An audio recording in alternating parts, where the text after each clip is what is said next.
movies for black girl nerds.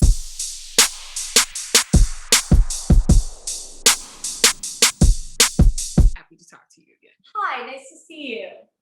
Thank you so much.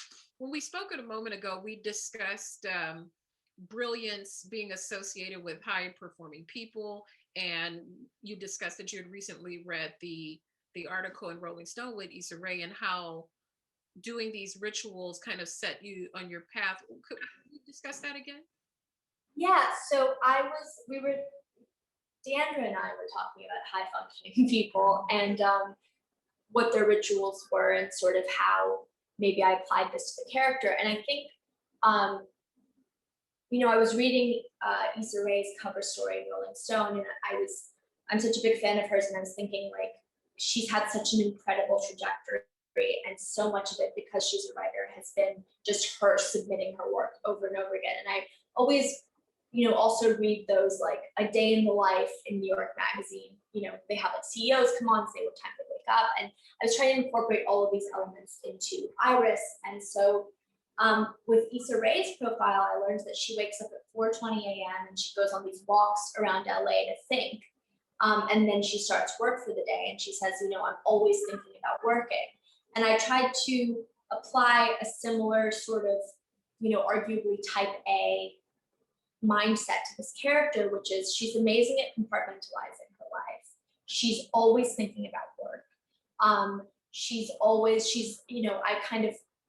up early in the morning. She's thinking about how she can merge her tech job and her sex work job, how she can get ahead. Because one of the things that Issa Rae was saying is that she doesn't just want to be a cute success story. She doesn't want to be known for, oh, she made it. She wants to be like one of the greats. And I think that that's something that Iris and a lot of highly successful people share. She's at this tech startup, and really she wants to supersede anything that they're doing there. She doesn't want to be a cog in the machine. She's just as ambitious in her sex work as she is in her tech life.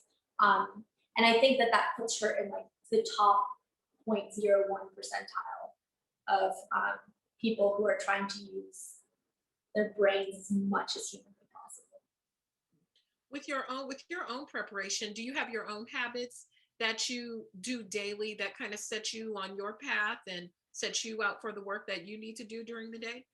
The reason I think I'm so obsessed with, or I was in preparation for this, learning about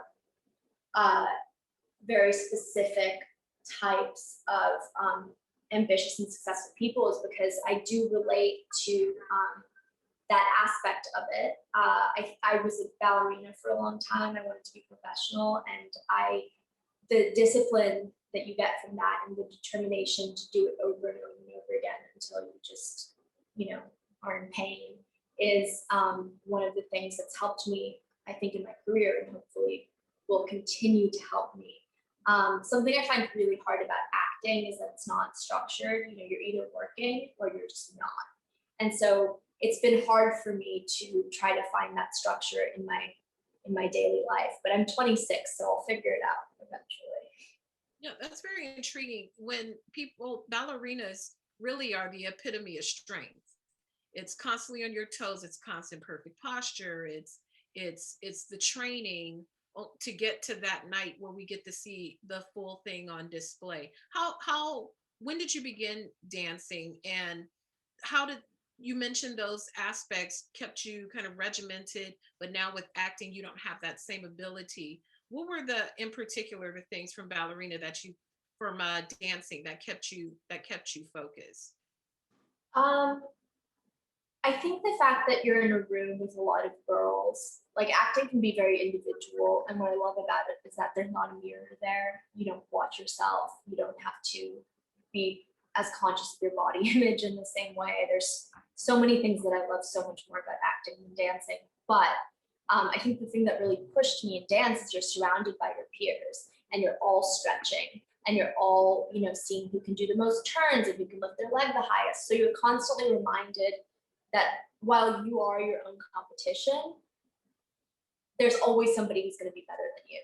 And I think that that's been very motivating for me in acting. It's just, there are so many young performers that I've been loving, and I'm just thinking, oh wow, that's a cool thing that they do. Like, I want to steal that. How can I? So it helps me try to compete with myself, but elevate myself based on my surroundings and my peers.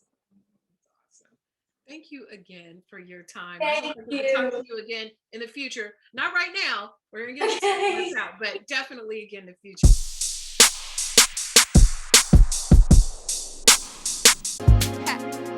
Better shake your booties for black girl nerves. Better shake your booties for black girl nerves.